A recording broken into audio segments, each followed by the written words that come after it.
हाँ जी चले, अभी हम लोग बात करेंगे लीव सैलरी का, है ना। तो सबसे पहले समझते हैं ये लीव सैलरी क्या होती है, ठीक है ना। लीव सैलरी कहते किसको है, बात करें जरा देखिएगा। मैंने बोर्ड पे पहले गोज रखा है ताकि टाइम कंज्यूम ना हो, मैं यही गोजता हूँ। देखिए इसको मैं इरेज कर दूंगा। लीव सैलरी क्या है, एम्प्लॉयर एम्प्लॉय को फैसिलिटीज देता है, कहता है कि आप 1 ईयर में एज्यूम कर लेते हैं कि 20 डेज आपको लीव मिलेगी। आप 20 दिन तक छुट्टी अगर मार लेंगे 1 साल में तो आपकी कोई सैलरी काटी नहीं जाएगी, ठीक है ना। यानी 20 दिन तक ये ऑफर है, किसका, कंपनी का या कह लें एम्प्लॉयर का, फर्म का। एम्प्लॉय के लिए ऑफर है कि 1 साल में 20 दिन की भी आप छुट्टी मार सकते हैं, आप छुट्टी ले सकते हैं। लेकिन ये ऑफर एम्प्लॉयर के द्वारा एम्प्लॉय को इसलिए दिया जाता है ताकि आपको कोई इमरजेंसी आ गई, अर्जेंसी आ गई, कोई जरूरत पड़ गया तो आप छुट्टियां ले सकते हैं और इस छुट्टी का मैं पैसा नहीं काटूंगा। लेकिन जैसे 20 दिन से 21 दिन हो जाएगा तो 1 दिन आपकी सैलरी से पैसा मैं काट दूंगा, ठीक है ना। अब लीव सैलरी की बात करें तो लीव सैलरी है एम्प्लॉयर के द्वारा जो एम्प्लॉय को 1 साल में छुट्टियों का प्रोविजन किया गया है कि चलो भाई मैं तुमको टोटल 20 डेज ऑफ 1 ईयर, है ना, ऑफ 1 ईयर, 1 साल में हम आपको 20 दिन का छुट्टी देते हैं। और उस 20 दिन में अगर केवल मैंने 12 दिन की छुट्टियां ली तो बताइए कितना बचेगा, 8 दिन। 8 दिन रिमेनिंग बच गया और मुझे छुट्टी लेनी चाहिए थी। अगर इसका पैसा मुझे मिल जाए 8 दिन का तो क्या मैं जबरदस्ती छुट्टी लूंगा, नहीं। और कंपनी का काम हो जाएगा। तो कंपनी एक मोटिवेट करने के लिए कंपनी एक ऑफर देती है, अगर आप अपने छुट्टियों का इस्तेमाल नहीं किए हैं, छुट्टियों के दिनों में भी काम किए हैं, तो छुट्टी के दिन में जो आप काम किए हैं ना, उस दिन का भी आपको पैसा दिया जाएगा। छुट्टी के दिन में भी जो आप काम किए हैं उस दिन का भी पैसा दिया जाएगा। इसे ही कहते हैं लीव इनकैशमेंट, लीव इनकैशमेंट या लीव सैलरी के नाम से जानते हैं। तो लीव सैलरी कितने दिन की मिलेगी, 8 दिन की। अगर बताइए ये 8 दिन हम जो छुट्टियां नहीं मारे, जो मुझे अवेलेबल थी फैसिलिटीज में ले सकता था, अगर ये 8 दिन की फैसिलिटी नहीं लेता और मुझे कंपनी कुछ नहीं देती तो क्या मैं जबरदस्ती छुट्टी नहीं मार सकता। किसको आराम काटा है भाई, सबको जबरदस्ती छुट्टी मार ले तो कंपनी इस केस में अच्छा रन नहीं कर पाती। तो कंपनी एक ऑफर देती है कि अगर भाई जो छुट्टियां मैंने अनाउंस कर रखी हैं, इन छुट्टियों का अगर आप पैसा नहीं लेते, अगर आप उन छुट्टियों का यूज नहीं करते हैं, उन छुट्टियों के बदले आप काम कर देते हैं, छुट्टी के दिन में भी अगर आप काम कर देते हैं तो उन दिनों के दौरान आपको जो पैसे मिलेंगे उसे लीव सैलरी के नाम से जाने जाते हैं। क्लियर। तो ये हो गया आपका लीव सैलरी। तो क्या हो गया ये, तो 20 डेज की टोटल ऑफर थी 1 ईयर में, 12 दिन की छुट्टियां आपने ले ली, 8 दिन की नहीं ली। तो बताइए 8 दिन की जो सैलरी मिलेगी कौन सी सैलरी है, लीव सैलरी। हो सकता है 20 दिन में आपने केवल 2 दिन की छुट्टियां ली, 18 दिन की ना ली हो, तो 18 दिन की जो सैलरी मिलेगी लीव सैलरी।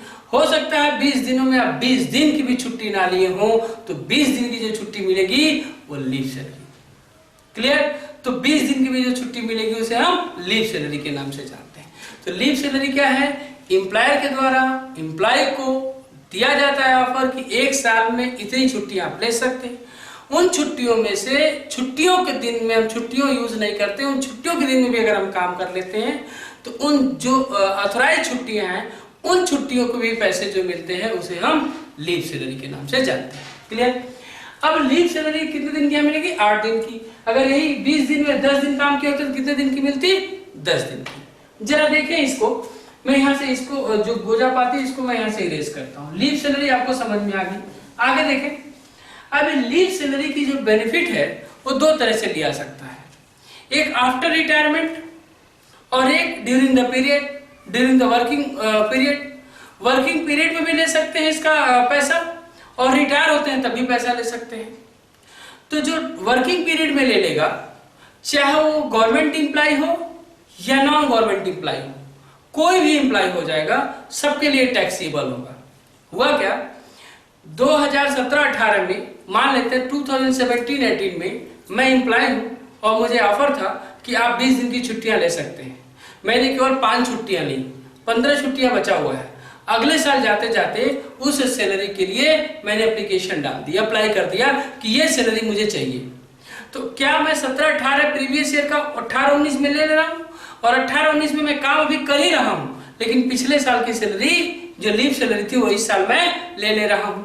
अब बताइए, ये रिटायरमेंट के बाद की बेनिफिट है कि ड्यूरिंग द वर्किंग पीरियड की ही बेनिफिट है? तो रिटायरमेंट के बाद की बेनिफिट होगी तो बहुत ज्यादा इसका लोचा है। और रिटायरमेंट के पहले अगर आप ले लेते हैं, इसे कहते हैं लीव सैलरी को इन कैश कराना। लीव सैलरी को इन कैश करा लेना, सैलरी इनहेंसमेंट कहा जाता है, इनकैशमेंट कहा जाता है। यही सैलरी आप कैश करा लिए, ठीक है, इतने दिन का पैसा आप तुरंत ले लिए। तो होता क्या है, क्यों ऐसा होता है, क्यों रिटायर तक पहुंचते हैं आदमी इंतजार करता है, क्यों अभी ले लेता है?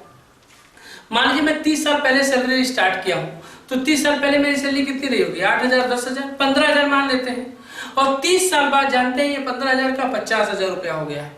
तो अब जो मिलेगा ना, वो 50,000 के बेसिस पे मिलेगा। तब जो मिलता 15,000 के बेसिस पे मिलता। तो मैं इतने दिन इंतजार करता हूं, लेकिन इस इंतजार का फायदा और घाटा सब है ये कैलकुलेशन में मैं सिखाऊंगा। पहले सीधा सीधा जान लेते हैं कि जो लीव सैलरी की बेनिफिट है दो तरह से ले सकते हैं। एक टेन्योर द पीरियड, यानी आप सैलरी के दौरान, ड्यूटी के दौरान ही ले सकते हैं, एक रिटायरमेंट होने के बाद। जब रिटायरमेंट होने के बाद बोलते हैं तो बोलते हैं बेनिफिट आफ्टर रिटायरमेंट। और ये जो है ये ड्यूरिंग द पीरियड है, ड्यूरिंग द सैलरी टेन्योर है, अभी आप काम कर ही रहे हैं उसी के दौरान। तो जरा देखिए, मैंने लिखा है leave salary during the tenure of the service. अभी आपकी सर्विस चल रही है, फुल टैक्सेबल। ये फुल टैक्सेबल होगा, जितना आपको मिलेगा वो पूरी तरह से टैक्सेबल होगा, जितना पैसा मिलेगा वो पूरी तरह से टैक्सेबल होगा। सर एक बात बताइए, किस इंप्लाई के लिए, चाहे गवर्नमेंट इंप्लाई हो चाहे नॉन गवर्नमेंट इंप्लाई, यहाँ किसी इंप्लाई की कैटेगरी नहीं बांटूंगा मैं, चाहे गवर्नमेंट इंप्लाई या नॉन गवर्नमेंट इंप्लाई, कोई भी इंप्लाई होगा, पूरी तरह का सैलरी के दौरान लेता है तो फुल्ली क्या हो जाएगा, टैक्सेबल हो जाएगा। तो बात समझ में, लीव सैलरी समझ में आ गई। लीव सैलरी की फायदा कितने तरह, एक तो सर्विस के दौरान, एक सर्विस के बाद। सर्विस के दौरान ले लेते हैं तो पूरी तरह टैक्सेबल हो जाएगा, सर्विस के बाद लेते हैं तो उसका कुछ क्राइटेरिया है वो मैं बताऊंगा। आगे देखें, after the tenure of service, service खत्म होने के बाद अगर आप इसकी बेनिफिट लेते हैं तो कैसे, तो होगा नॉन गवर्नमेंट इंप्लाई की गवर्नमेंट इंप्लाई है। अगर गवर्नमेंट इंप्लाई है और सर्विस कंप्लीट हो गई है, उसके बाद वो लीव सैलरी का कैलकुलेशन करना चाहता है, लीव सैलरी को लेता है, सारी छुट्टियों को अकुमुलेट करके लेता है, ठीक है ना। सर अकुमुलेट नहीं समझे, माना 30 साल की आपकी ड्यूटी हो गई, तो किसी महीने किसी साल 2 छुट्टियां बचा ली होंगी, किसी साल 5 छुट्टियां बचा ली होंगी, किसी साल 8 छुट्टियां बचा ली होंगी, हो सकता है किसी साल 20 में से 15 छुट्टियां बचा ली हो। तो ये सारा जो है जोड़ लिया जाता है, और जोड़ के उस टाइम के सैलरी के बेसिस पर जब आप रिटायर हो रहे होते हैं तो लास्ट मंथ के सैलरी के बेसिस पर आपको ये सैलरी दी जाती है, ठीक है। तो उस टाइम जो सैलरी दी जाती है उसे हम कहते हैं कि आफ्टर टेन्योर द सर्विस, या इसे कहते हैं आफ्टर रिटायरमेंट बेनिफिट। तब ये हो गया आपका गवर्नमेंट एम्प्लॉय के लिए फुल्ली एग्जेम्प्ट। लेकिन जब हम बात करते हैं नॉन गवर्नमेंट एम्प्लॉय के लिए, तो कहते हैं list of the following is exempt. नीचे जो दिया गया उसमें से जो कम होगा वो एग्जेम्प्ट हो जाता है, नीचे जो दिया गया उसमें जो कम होगा वो एग्जेम्प्ट हो जाएगा। सर हम कुछ समझ नहीं रहे, आप बड़बड़ करते चले जा रहे हैं। लीव सैलरी समझ में आई, यस। सर्विस के दौरान बात समझ में आई, यस। सर्विस के रिटायरमेंट होने के बाद 2 बातें, गवर्नमेंट एम्प्लॉय की नॉन गवर्नमेंट। चलिए भाई, नॉन गवर्नमेंट एम्प्लॉय, अगर गवर्नमेंट एम्प्लॉय है तो पूरी तरह एग्जेम्प्ट हो जाएगा। कैसे कैलकुलेशन करेंगे देखते हैं। अगर वो नॉन गवर्नमेंट एम्प्लॉय है तो यहाँ बात बोली गई, जो ये 4 दिए हैं ना, इन चारों में से जो कम होगा उसे ही हम ले लेंगे। चलिए जरा देखते हैं। लिखा है अनअर्न्ड लीव। ये अनअर्न्ड लीव क्या है, यानी जो लीव छुट्टियां आपने नहीं, छुट्टियों का पैसा आपने नहीं लिया है। तो देखिए जरा, total leave minus leave available. मान लीजिए टोटल लीव था 100 दिन का, टोटल लीव कितने दिन का, मान लेते हैं 500 दिन का था। अब 500 में से आपने लीव कितना लिया है, मान लीजिए ले लिया है लीव अवेलेबल, जो बचा है आपकी छुट्टी घटा देंगे, डिवाइड बाई 30 लिखा है where total leave can not exceed 30 days. जो टोटल लीव है वो 30 दिन से अधिक नहीं होना चाहिए।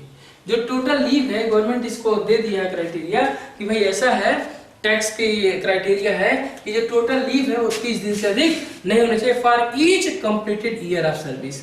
हर साल तक ये छुट्टी 30 दिन से अधिक नहीं होना चाहिए। सर मेरा एम्प्लॉयर जो है वो कहता है आप 35 दिन की छुट्टी ले सकते हैं, मेरा एम्प्लॉयर कहता है आप 40 दिन की छुट्टी ले सकते हैं, तो ये 30 दिन की क्यों नहीं होगी?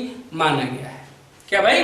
माना गया है। ये गवर्नमेंट का क्राइटेरिया है कि भैया 30 दिन से आप अधिक नहीं जा सकते। वो 35 दिया है देने दीजिए, और 40 दिन का दिया है देने दीजिए, और 60 दिन का दिया है देने दीजिए, लेकिन ये गवर्नमेंट का क्राइटेरिया कि 30 दिन से आप अधिक नहीं मान सकते। तो ये हो गया 30 डेज। आगे लिखा है एवरेज। ये एवरेज क्या है जरा देखिएगा। एवरेज को मैंने डेल्टा बनाया, डेल्टा को समझाया है। Average of immediately preceding 10 month for the date of retirement. अब मैं बता दूं, मान लिया ये सैलरी आपकी जोड़ते जोड़ते जोड़ते जोड़ते जोड़ते जोड़ते जानते हैं, ये छुट्टियां जोड़ते जोड़ते जोड़ते जोड़ते 10 साल काम किया है, 30 साल काम किया है, 40 साल काम किया है, और ये छुट्टियां जोड़ते जोड़ते जोड़ते जानते कितनी हो गई है? 400 दिन हो गई है। कितने दिन हो गई है? 400 दिन हो गई है। तो 400 दिन हो गई हैं तो ये 10 महीने से ज्यादा हो गई हैं। तो ये कहा जाता है ये 10 महीने से ज्यादा नहीं होनी चाहिए। कितने महीने से? 10 मंथ से ज्यादा नहीं होनी चाहिए। तो क्या लिखा है कि preceding 10 month of the date of retirement. तो एवरेज जो निकाला जाता है उसका, जो आप रिटायर हुए उसके 10 महीना पहले, जब आप रिटायर हुए उसके 10 महीना पहले, फरवरी में मान लीजिए रिटायर हुए तो फरवरी के 10 महीना पहले की सैलरी की एवरेज दी जाती है। ठीक है ना? 10 महीने पहले की सैलरी का एवरेज दिया जाता है। आगे द डेट ऑफ रिटायरमेंट। अब यह जो है मंथली सैलरी, अब उस सैलरी में क्या क्या ऐड करते हैं? यहाँ सैलरी में क्या क्या ऐड करके हम वो निकालेंगे? तो सैलरी में ऐड करते हैं बेसिक सैलरी, डियरनेस अलाउंसेस। लेकिन डियरनेस अलाउंसेस 2 होता है, तो यहाँ जो लेना है forming part of retirement benefit. Forming part of retirement benefit, क्योंकि ये पोर्शन कैसा चल रहा है? After retirement benefit. ठीक है ना? तो retirement benefit plus commission.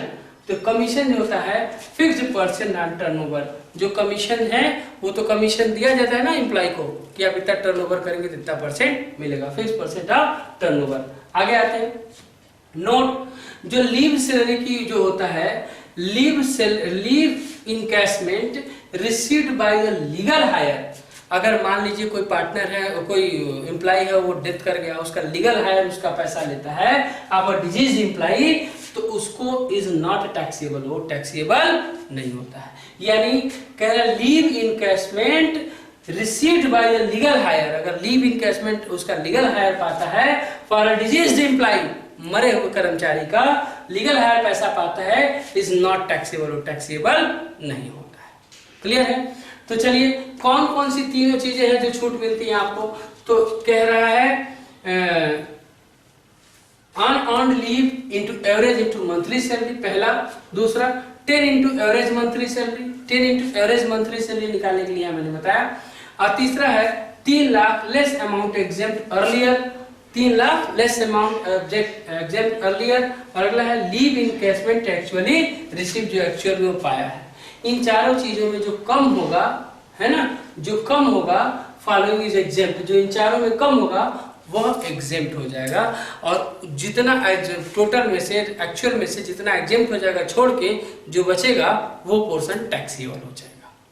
Clear? तो मैं इसको एक बार थोड़ा नजरअंदाज कर दूं।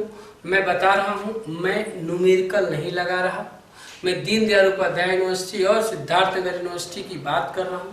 थ्योरी आपके एग्जाम में थ्योरी आती है 20 नंबर में, लीव सैलरी की कैलकुलेशन मोस्टली नहीं आता, तो मैं थ्योरी के पॉइंट ऑफ व्यू से बता रहा हूँ। बात को सुने, न्यूमेरिकल बेस पे आप लगा सकते हैं इस पॉइंट पे। तो आपको मैंने बताया लीव सैलरी का मतलब क्या है।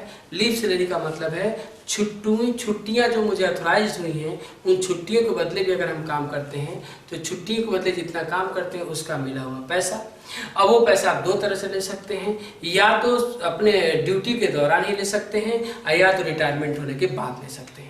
ड्यूटी के दौरान लेते हैं तो इसको कहा जाता है during the tenure of service, और यहाँ बोलते हैं after the tenure of service. तो जब after the tenure of service होता है तो उसको आप बोलते हैं कि after benefit after retirement, retirement होने के बाद ये बेनिफिट ले रहे हैं। ठीक है, तो दो तरह के एम्प्लॉय होते हैं। एक तो पिछले साल जो छुट्टियां, उनको मान लीजिए 20 छुट्टियां थोड़ी देर के लिए 20 छुट्टियां अलॉट की गई थी और 20 में से उन्होंने केवल 8 छुट्टियां ली हैं, 12 छुट्टियां जो बची हैं 12 का जोड़ के वो अगले नेक्स्ट ईयर पैसा ले लेते हैं। और कुछ लोग क्या करते हैं, इस पैसे को छोड़ते चले जाते हैं, इस लीव सैलरी को छोड़ते चले जाते हैं। इस साल में 2 सैलरी बची है, 2 मतलब 20 छुट्टियां ले सकते थे, केवल आपने 18 लिए हुए हैं, 2 बचा हुआ है। इस साल का 2, अगले साल 20 ले सकते थे, केवल 15 लिए हुए हैं, उस साल का 5, अगले साल 20 ले सकते थे, उसमें अगर केवल 12 लिए हुए हैं, उस साल का 8, ये सब जोड़ लेते हैं। और जब रिटायरमेंट होते हैं, रिटायर होते हैं, तो ये जोड़ के फिर उन्हें कैलकुलेट करके मिलती है। तो इस समय जो मिलेगी कम सैलरी पे मिलेगी, हर साल जो सैलरी होगी उसके बेसिस पे मिलेगा। लेकिन अगर आप 30 साल काम कर लेते हैं तो 30 साल के बाद जो आपको सैलरी होती है वो कुछ हैवी अमाउंट होता है, तो हैवी अमाउंट पे सैलरी मिलेगी तो ज़्यादा बेनिफिशियल होंगे। तो कुछ लोग छोड़ते जाते हैं, रिटायरमेंट के बाद लेते हैं, और कुछ लोग उसको निकालते चले जाते हैं। जो निकालते चले जाते हैं उसको कहते हैं during the tenure of service. Service के दौरान ही अपने बेनिफिट को निकाल लिया आपने, तो फुल्ली टैक्सेबल, चाहे गवर्नमेंट एम्प्लॉय हो चाहे नॉन गवर्नमेंट एम्प्लॉय हो, पूरी तरह से टैक्सेबल हो जाता है। क्लियर? और आफ्टर द रिटायरमेंट लेना चाहते हैं तो नॉन गवर्नमेंट एम्प्लॉय के लिए देखा जाता है इन चारों में से जो कम होता है, और गवर्नमेंट एम्प्लॉय के लिए पूरी तरह से एग्जेम्प्ट हो जाता है, कोई भी पैसा टैक्स पे नहीं करना पड़ता लीव सैलरी का। तो कैसे निकालते हैं मैंने बताया। तो लिखा है list of the following is exempt, इन चारों में जो कम होगा वो एग्जेम्प्ट हो जाएगा। अनअर्न्ड लीव कैसे निकालते हैं? अनअर्न्ड लीव के लिए मैंने स्टार बना रखा है, यहाँ भी स्टार बनाया। Total leave minus leave available upon 30। तो अब इसको मैंने समझाया, when total leave can not exceed 30 days for each completed year of service. एक साल में 30 दिन से ज्यादा की छुट्टियां नहीं हो सकती। नहीं सर, मेरे एम्प्लॉयर ने बोला मैं 35 दिन का छुट्टियां दूंगा, हमसे इससे मतलब नहीं है, हम 30 ही दिन की छुट्टियां जानते हैं, उससे ज्यादा की छुट्टियां, ये गाइडलाइन है, 30 दिन की छुट्टियां ली जाएंगी। आगे लिखा है average of minimum immediately preceding 10 month, यानी जो एवरेज निकालते हैं ना, वो जब आप रिटायर हुए हैं तो उसके केवल 10 मंथ बिफोर, मानिए फरवरी तो फरवरी के 10 महीना पहले, मानिए जनवरी तो जनवरी 10 महीना पहले। जब आप रिटायर होते हैं, मार्च अप्रैल इंतजार नहीं करेंगे, जब रिटायर होते हैं उसके जस्ट 10 महीने पहले जो सैलरी थी उसकी एवरेज सैलरी निकाली जाती है। ठीक है, एवरेज सैलरी निकाली जाएगी। आज जब यहाँ बात हो गई सैलरी की, मंथली सैलरी, तो मंथली सैलरी, उस सैलरी में कौन कौन सा अमाउंट जुड़ा होगा? तो उस सैलरी में जुड़ा होगा बेसिक सैलरी, डीए। डीए होता है 2 तरह से, यहाँ जो है पार्ट ऑफ रिटायरमेंट बेनिफिट, क्योंकि ये जो है वो रिटायरमेंट के बाद है, आफ्टर रिटायरमेंट। तो क्या कहते हैं, forming part of retirement benefit plus commission. Commission उनको फिक्स परसेंटेज जो मिलता है, इनको हम जोड़ लेंगे तो उनकी सैलरी आ जाएगी, जो इस सैलरी की बात कर रहे थे। क्लियर? ये सैलरी आ जाएगी। और मैंने बोला है लीव इनकैशमेंट। लीव इनकैशमेंट मतलब होता है छुट्टियों के दिनों की जो सैलरी पहले मतलब छुट्टियां नहीं ली और पैसे उसके ले लिया, अगर उसका डिजीज्ड एम्प्लॉय का लीगल हायर ले लेता है तो पूरी तरह से क्या हो जाता है, एग्जेम्प्ट हो जाता है, उस पर कोई भी टैक्स चार्ज नहीं होता है। पक्का ना? यही हमको पढ़ना था लीव सैलरी। ये बताया गया section 10A sub section 10AA में। ठीक है ना, section 10A sub section 10AA में बताया गया। क्लियर है? ये मैं न्यूमेरिकल बेस पे लगा दूंगा तो आपको समझा दूंगा। मुझे समझ में आ गया होगा, आपको भी आ गया समझ में क्या है लीव सैलरी। क्लियर है? और किस तरह इसका कैलकुलेशन करते हैं। डन? कॉपी।